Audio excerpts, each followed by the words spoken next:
Plato believed that mental anguish was caused by disease. Other thinkers associated it with demon possession. Attempts to make sense of mental disorder and mental pain have a very long and complicated history. The notion that the devil might have infected you or that God might be punishing you was certainly a very common and widely accepted view. The same sorts of remedies that we used for physical illness could be adapted and used for mental pain and mental disorder. So it was very common to use purges and vomits and bleedings and blisters to treat what we these days would regard as perhaps schizophrenia or bipolar disorder.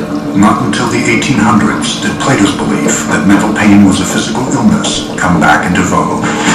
In the 20th century, a radical new treatment for mental disease was popularized by Dr. Walter Freeman. Freeman heard about this new treatment for mental disorder, and it was he who brought it to America and revealed to an astonished audience of colleagues that he had tried brain surgery as a way of relieving mental pain.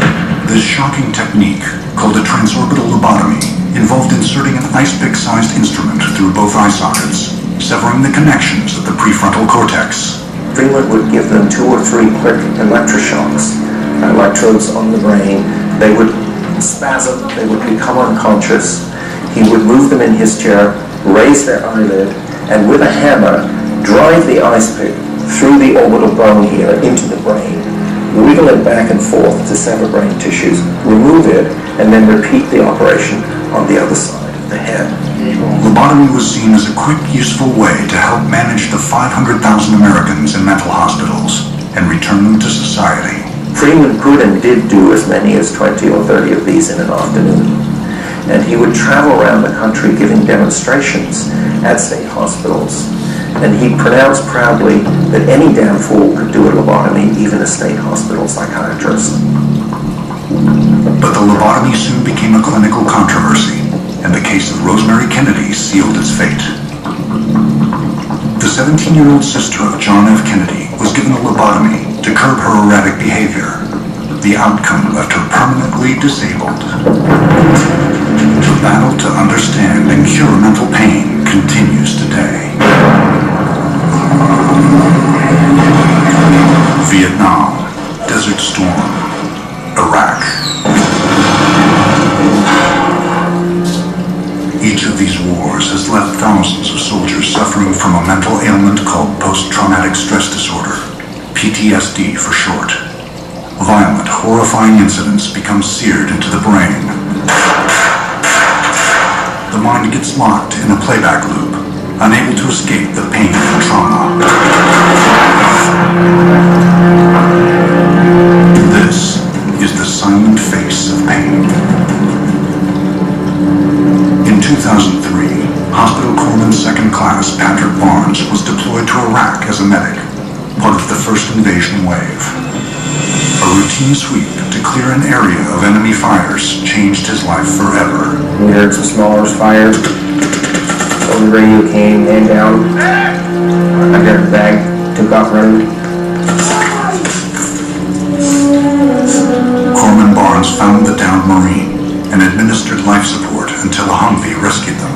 He saved the Marine's life, but the experience left a deep mental scar. PTSD claimed another victim. Dr. Skip Rizzo leads the fight against this invisible epidemic. You're looking at a number of around 300,000 individuals that are in need of care. And if they don't get proper care, there's long-term consequences. Evolving technology has sparked new forms of treatment for PTSD.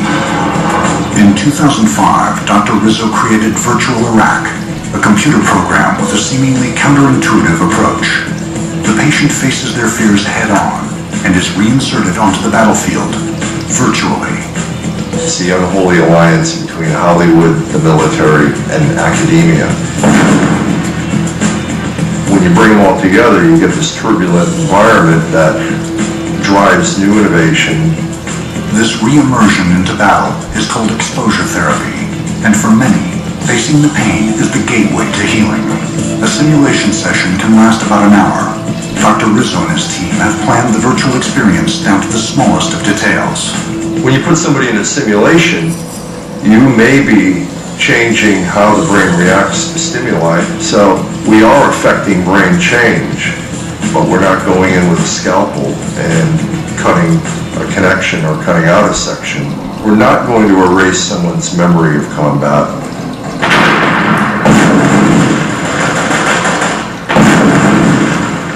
When Barnes returned home in 2004, he was a different man. Severe depression, irritability, and haunting flashbacks prevented him from living a normal life.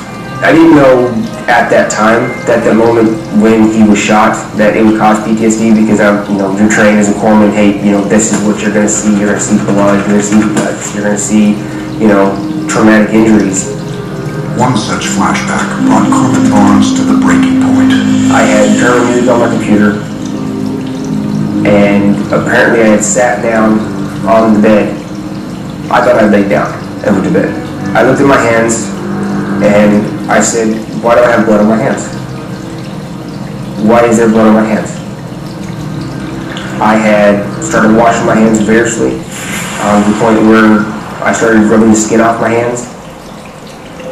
In November of 2007, Corman Barnes enrolled in VR therapy at the Naval Medical Center in San Diego to begin treatment for PTSD. And here's the electrodes for heart rates. The pain of the PTSD is very real. All we have to do is take a look at suicide rates, for instance, that attach to PTSD or attach to individuals that have been deployed in combat. In each treatment, Barnes is subjected to a crescendo of virtual flashbacks. But exposing the mind is a risky strategy.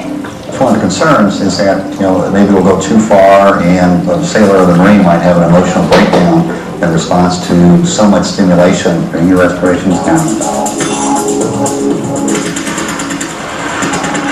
Over time, the disabling effects are reduced as the mind adjusts to the trauma. If you're back home in San Diego, you're not in Iraq.